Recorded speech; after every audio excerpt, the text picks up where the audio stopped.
Bienvenue sur Malaika, c'est un plaisir pour moi et pour l'équipe ici de vous retrouver. Et aujourd'hui, nous avons une nouvelle série à vous proposer intitulée « Aimer Dieu et aimer son prochain ». Et nous allons voir un angle assez particulier de cet amour justement dans un petit moment. Et nous vous invitons à rester assis confortablement, invitez vos amis, vos voisins et retrouvez-nous dans un petit moment.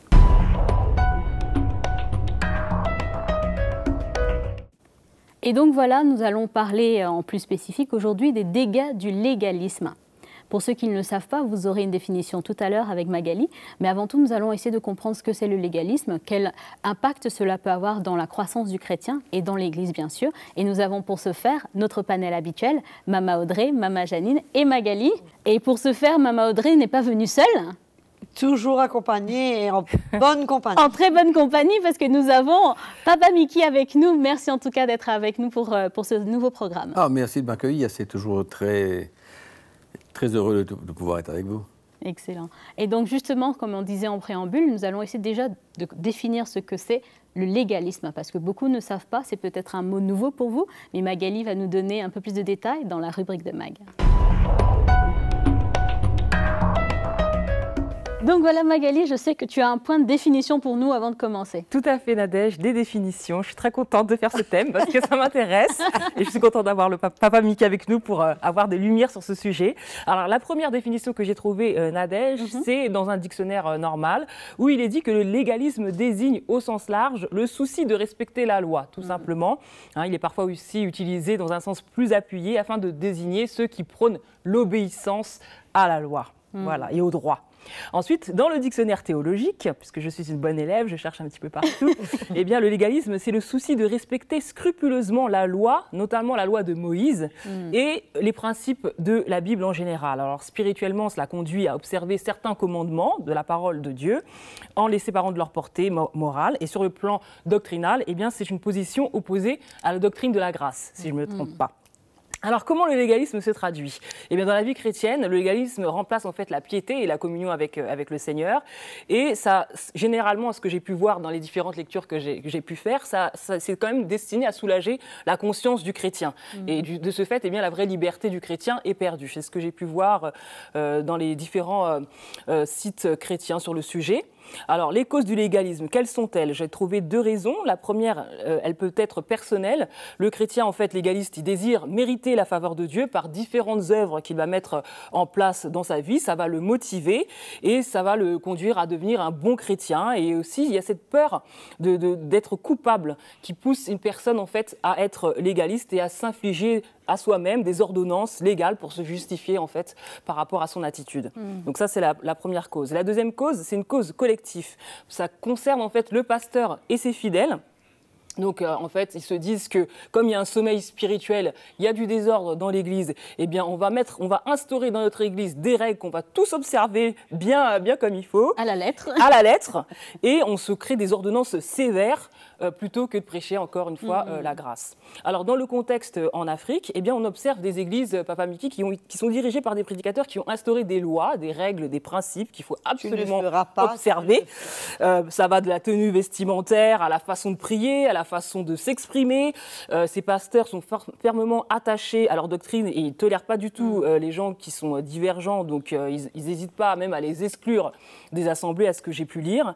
Et également d'autres exemples. J'ai vu cela, il y a une église où le pasteur a instauré cette loi que les femmes, quand on est une femme et qu'on veut être spirituelle, eh bien on ne porte pas de pantalon. Alors moi, je suis mais là, on est mal, là.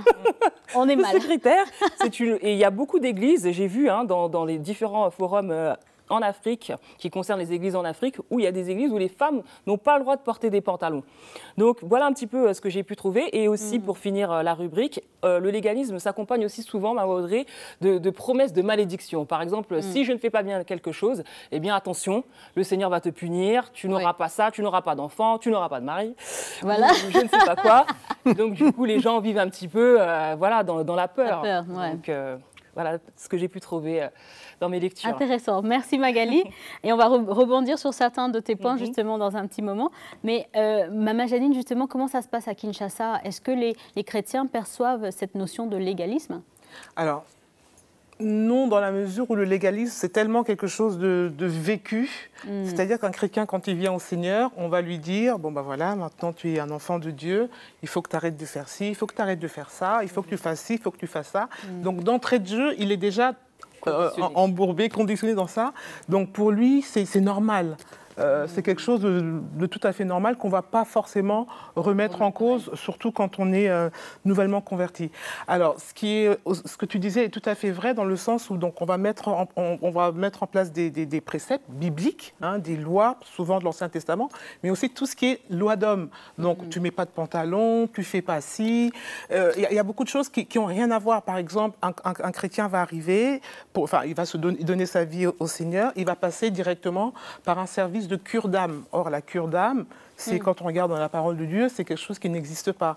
Il faut comme si qu'il confesse tout ce qu'il a fait de mal dans l'ancien temps pour vraiment obtenir le pardon. Donc, il y a beaucoup de lois et le chrétien évolue avec ce système. Il est habitué. Il est habitué, il est comme un poisson dans l'eau finalement. Et donc, j'ai rencontré donc, une sœur notamment qui me disait, mais elle, quand l'Église fait un programme et qu'elle avait un autre programme, ben, elle va annuler son programme parce que c'est l'Église, il faut qu'elle aille à l'Église, donc il faut qu'elle réponde à la volonté de Dieu. Si elle aurait aimé faire autre chose. Même si elle aurait aimé faire quelque chose, de toute façon, on va faire taire cette voix rapidement parce que c'est la volonté de Dieu, donc elle veut quelque part avoir mérité un peu la faveur de Dieu et peut-être aussi la peur de l'homme. Ça peut certainement... La prison. A priori, oui. Est-ce qu'on peut dire, quand on regarde ce que Magali nous a apporté comme explication et Mama Janine, que le légalisme serait considéré comme le cancer de l'Église moderne?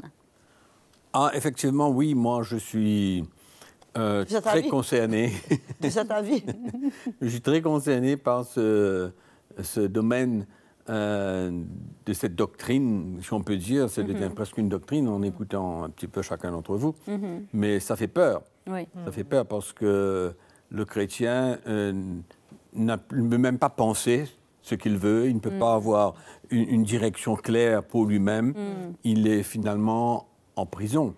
Mais pour comprendre tout cela, je crois que c'est important que ceux qui nous écoutent comprennent la différence, premièrement, entre l'Ancienne Alliance et la Nouvelle Alliance. Et au fait, quand on comprend le plan de Dieu, on réalise que Dieu n'a pas voulu que les païens puissent se retrouver sous la loi de l'Ancienne Alliance qui a été donnée pour les Juifs. Alors c'est simple de comprendre ça. Si simplement on peut comprendre cela, cette différence entre la loi imposée dans l'Ancienne Alliance et que Dieu, il prouve qu'il n'a pas voulu que les païens qui se convertissent à Christ se retrouvent sous cette loi. Parce que dans l'Épître aux Colossiens, l'apôtre Paul parle comment Jésus, dans sa mort, il a cloué la loi à la croix. Ce qui fait que c'est bien clair que pour le Seigneur aujourd'hui, il n'est pas question de retourner, pas de retourner, même de se trouver sous cette loi. Le régime de l'Ancienne Alliance. De l'Ancienne Alliance. Donc, c'est assez clair. Enfin, le Seigneur avait mieux pour son peuple, pour les païens, pour les chrétiens d'aujourd'hui. Exactement. Il avait mieux. C'est la liberté. C'est la liberté. Pourquoi? Parce que la liberté se définit pour moi, dans l'Église, d'une relation avec Christ, d'une relation avec l'Esprit de Dieu. Et non pas simplement suivre des ordonnances et être obligé de faire quelque chose. Je crois que là, ça enlève toute l'importance de cette relation libre avec le Seigneur. Mais malheureusement, comme tu dis, que ce soit en Afrique, mais ça se retrouve partout. Bien sûr. Il y a les chrétiens qui se retrouvent sous ce régime. C'est bien malheureux parce que finalement, ils vivent en prison. C'est ça. C'est dommage que ce soit comme ça, mais finalement, c'est ce qu'on retrouve dans l'Église. C'est la situation de l'Église aujourd'hui. Oui. Et est-ce qu'on peut dire, Mama Audrey, que le légalisme a des dégâts, a des répercussions néfastes sur le chrétien, et quelles sont-elles? C'est sûr que si c'est quelque chose que le Seigneur n'a pas prévu, ça ne peut pas être bénéfique pour le chrétien. Ça ne peut pas l'aider, ni à grandir, ni à s'épanouir dans le Seigneur. Ça ne peut que, comme disait Mickey, que le mettre en prison. Peut le mettre sous un régime de loi, sous des principes où il est complètement bloqué. Moi, je me souviens de l'exemple que Mickey avait utilisé il y a des années de cela dans une prédication pour expliquer comment, quand quelqu'un est sous la loi, peu importe sous quelle loi, il peut se dire il faut que je prie tous les soirs 1 heure de temps, il faut que je lise ma Bible 15 minutes tous les jours. Oui. Tu peux être c'est comme si que tu marches dans un tunnel. Toute forme d'imposition, en fait. La loi, tu marches dans un tunnel, c'est-à-dire que tu n'es pas toi. Tu fais ce qu'on te dit, on est tous au même principe, on est tous sur la même échelle, tu marches dans un tunnel. Mais quand tu sors du tunnel, c'est là qu'on sait vraiment qui tu es. Bien sûr. Parce que tant que tu es dans le tunnel, on est tous de la même manière. Mais c'est exactement la loi. Donc la loi détruit la spontanéité, détruit la vraie personne et ce qu'elle aurait voulu être et s'exprimer. Et donc ça l'emprisonne et ça la rend vraiment captive de ne pas pouvoir être ce qu'elle est et ce que Dieu l'appelle à faire. Et d'être différente. Moi, je dirais le droit d'être différent. On ne peut pas être tous coupés à la même mesure, tous les mêmes principes, la même façon de voir, la même façon de penser. Ça nous prive de la grâce de Dieu. Ça nous prive de la liberté que le Seigneur a prévue et a payé pour nous. Un prix extraordinaire. Donc, pour nos téléspectateurs, tout ce qui va conduire, toute imposition qui va entraîner une condamnation dans le cœur du chrétien, c'est de la loi. Toute imposition, peu importe ce qu'elle apporte ou ce qu'elle n'apporte pas, ou même qui emmènera une satisfaction. Ah, c'est ça, parce que dans les dégâts, quels dégâts ça peut avoir? Les dégâts, je vais te dire, tu es prisonnier, tu ne peux pas grandir, tu ne peux pas t'épanouir, tu ne peux pas être la personne que Dieu... Dieu ne peut pas voir du plastique. Tu ne peux pas être la personne que Dieu appelle. Tu ne peux pas être qui tu es. Veux mieux être qui tu es et que Dieu travaille en toi et te change, que tu es quelqu'un qu'on t'a demandé d'être, que la loi te force à être. Et une autre chose aussi que ça emmène, en plus de la condamnation, je crois, Maman Audrey, ça emmène une certaine forme d'hypocrisie. C'est ça. Parce que moi, personnellement, j'ai déjà vu dans des églises où les femmes n'ont pas le droit justement de mettre des pantalons. Elles mettent des pantalons, mais au-dessus, elles mettent leur pagne. Donc, quand elles viennent à l'église, elles ont leur pagne. Et quand elles sortent de l'église, elles enlèvent le pagne. Eh bien, elles enlèvent le pagne parce que, voilà, elles ne sont plus à l'église. Donc, ça emmène aussi cette forme d'hypocrisie, quelque part. C'est de vie. Voilà, non, mais de vie. au fait, ce sont des femmes ou des hommes, des chrétiens, qui, finalement, sont obligés de le faire. C'est ça. Et ils se retrouvent dans des églises où ça devient pour eux absolument normal. Normal pour eux de le faire. Donc ils acceptent la chose. Donc finalement, moi je crois qu'il faut comprendre quand on parle du légalisme et de la loi, il y a premièrement cette loi qu'on retrouve dans la parole de Dieu. La loi de l'Ancien Testament, les ordonnances, les prescriptions, etc., etc., qui souvent sont imposées aux chrétiens aujourd'hui dans l'Église.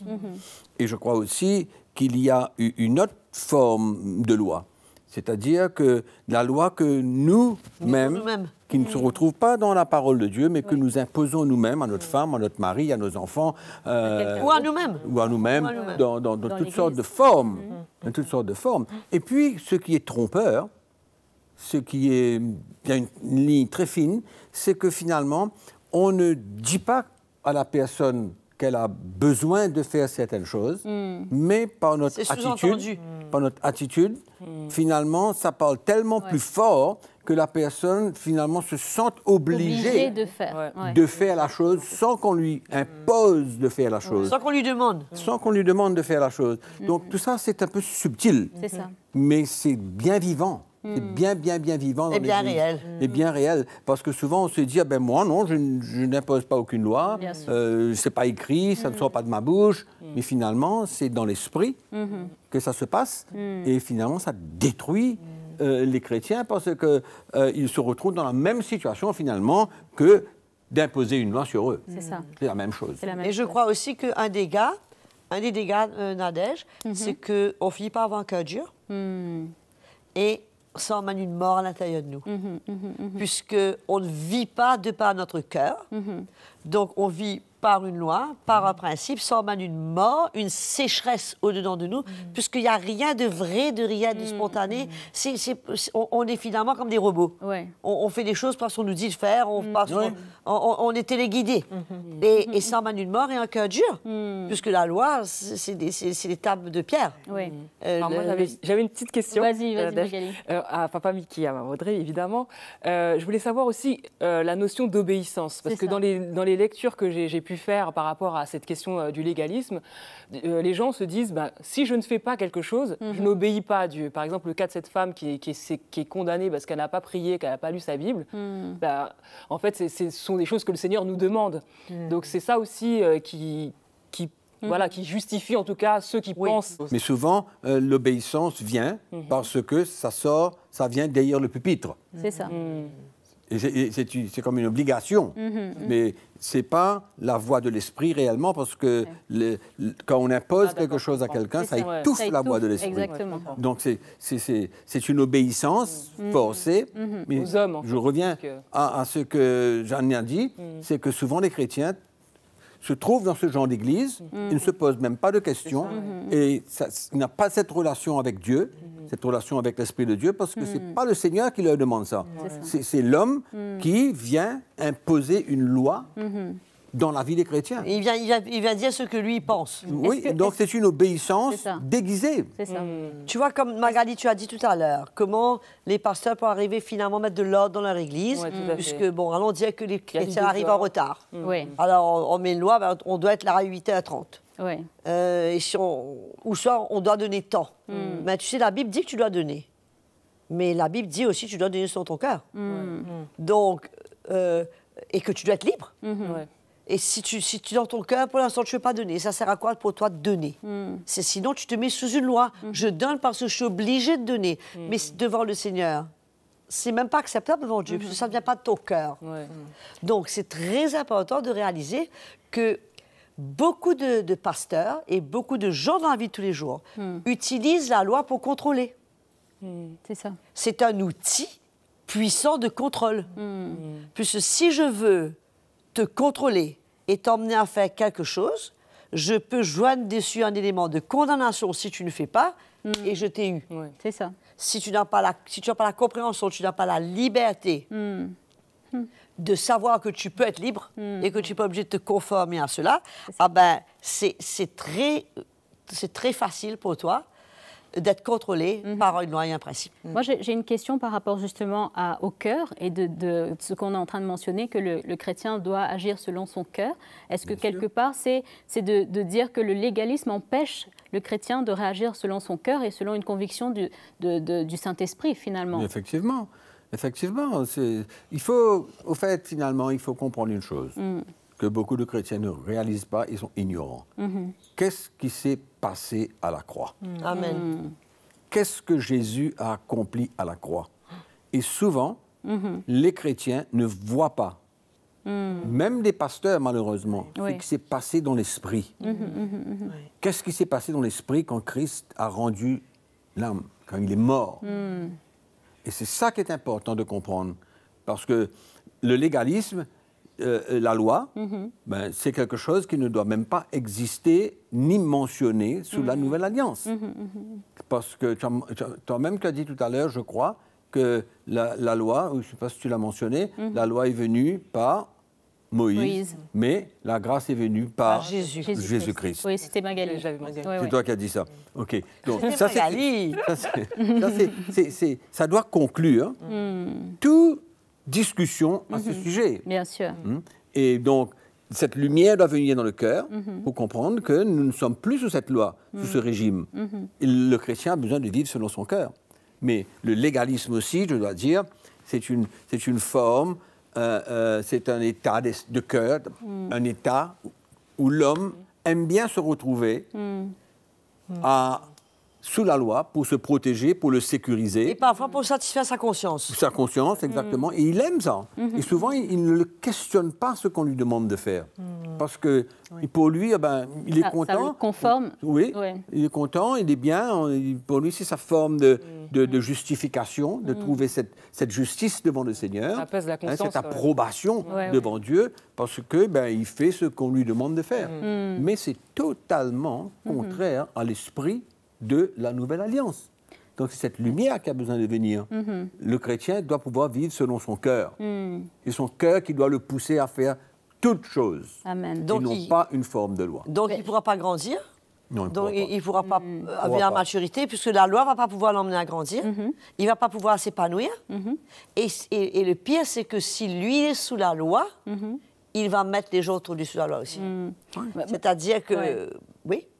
Non, parce que justement, par rapport aux autres, parce qu'on est sur la question du légalisme, on a parlé par rapport à la liberté du chrétien. Est-ce que ça veut dire que le chrétien a la liberté de tout faire par rapport aux autres, par rapport à lui-même? Qu'est-ce que ça peut emmener, en fait? Parce que parfois, les pasteurs ont peur de se dire que aujourd'hui, il n'y a plus de règles. Les chrétiens deviennent hors la loi, entre guillemets, et ils passent... on peut tout faire. C'est une licence pour tout faire. Il ne faut pas oublier, c'est ça. Il ne faut pas oublier que le chrétien a le Saint-Esprit en lui. Et que le Saint-Esprit remplace la loi d'une manière 10 fois plus efficace et 10 fois plus précise et 10 fois plus selon le cœur de Dieu. Puisque quand on met une loi sur un chrétien, c'est vrai que pour X temps, mais tu ne peux pas, toi, maintenant, essayer d'inculquer, faire les gens devenir ce que toi, tu veux qu'ils soient. C'est ça. Et tout le monde ne peut pas être sur la même mesure, sur la même échelle. Ce n'est pas possible. Donc, elle va être à l'heure, toi, tu es à l'heure, elle n'est pas à l'heure, mais par contre, elle prie, toi, tu ne pries pas. C'est ça. Elle, par contre, elle donne, mais toi, tu ne donnes pas. C'est ça. Mais si on met tout le monde à faire tout pareil, on fait une église de téléguidés. Mais qui veut rebondir? Moi, je crois que pour répondre à ta question concernant la grâce, je crois que c'est important, quand on parle d'exclure la loi de la vie du chrétien de la Nouvelle Alliance, et que maintenant que la grâce vient remplacer la loi, mais il faut toujours parler de la grâce par rapport à l'œuvre que Dieu veut faire dans la vie de quelqu'un. Autrement, on va interpréter la grâce comme ça se passe dans beaucoup d'églises aujourd'hui. On interprète la grâce, on dit on enlève la loi, on met la grâce, mais à ce moment-là, on fait ce qu'on veut. C'est une licence, c'est une licence. C'est pourquoi, quand on parle de la grâce, on ne peut pas ne pas parler de l'œuvre de la croix, du message de la croix de Christ, pour emmener le chrétien à se soumettre, à marcher par l'esprit et non pas par la chair. Alors, c'est ça qui est important de comprendre, parce que il ne faut pas avoir peur. On a peur. Audrey a dit que les pasteurs ont souvent peur. Pourquoi ils ont peur? Parce qu'ils n'ont pas le message voulu pour emmener le chrétien à se soumettre au Seigneur, à se soumettre à sa parole. Donc, n'ayant pas ce message pour confronter le chrétien et l'emmener à l'obéissance et à la soumission à la voix du Saint-Esprit. Donc, qu'est-ce qu'on fait? On emprisonne le chrétien. On met des barrières autour de lui. Il faut enlever cela et retourner au vrai message de Christ pour que le chrétien puisse se soumettre de tout son cœur. De son cœur, c'est ça. Est-ce que ça marche vraiment? Est-ce que ça marche vraiment? Mais bien sûr que ça marche. C'est obligatoire de marcher. Autrement, la parole de Dieu n'a plus de puissance. Si on ne se soumet pas à la parole de Dieu. Les gens pensent tellement que c'est impossible. Non, mais ça ne veut pas dire que le chrétien qui est libre et qui n'est pas sous la loi et qui est sous la grâce comme dit Mickey, va se soumettre à tout et il va avoir 100 sur 100 et 10 sur 10. Non, c'est une marche, ça. C'est une marche de perfection. Tu comprends? Au fur et à mesure, le Seigneur nous libère des choses qui s'accaparent avec nous. Mais je cite le texte simplement pour conclure ce que tu viens de dire. Il dit, frères, que vous avez été appelés à la liberté. Seulement, ne faites pas de cette liberté un prétexte de vivre selon la chair.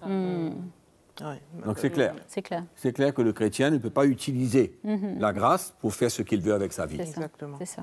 Donc c'est clair. Du coup, moi, il nous reste très peu de temps, mais j'ai vraiment une question par rapport à ceux qui sont justement dans des églises où ils ressentent qu'il y a beaucoup d'impositions qui sont mises sur eux. Comment est-ce qu'ils gèrent cela? S'ils ont eu, aujourd'hui, ils nous écoutent et ils réalisent qu'il y a eu vraiment beaucoup d'impositions sur eux. Comment gérer ces impositions, que ce soit par rapport à eux-mêmes ou que ce soit par rapport à d'autres dans l'Église? Écoute, moi je crois que le chrétien qui comprend et qui voit et qui écoute ce que nous sommes en train de dire, ben, il doit se sentir lui-même libre de pouvoir être ce qu'il est. Amen. Et d'avoir la foi dans son cœur que l'Esprit de Dieu va l'emmener à pouvoir marcher selon le Seigneur. Et maintenant, si on continue à lui imposer des lois, ben, il n'a pas besoin de se soumettre à ces lois-là. Même s'il n'est pas compris, même si ça soulève des discussions, des persécutions, de l'opposition, mais le chrétien doit pouvoir vivre selon son cœur, selon la parole de Dieu. Donc moi je dirais à ces chrétiens, vivez selon votre cœur, selon la conviction de votre cœur, et non pas dépendant d'une loi qui vous est imposée ou vous êtes obligé de faire. Si votre cœur s'aligne avec ce qui est dit, ça va. Mais si vous sentez que c'est une obligation dans votre vie, ben, fuyez la chose.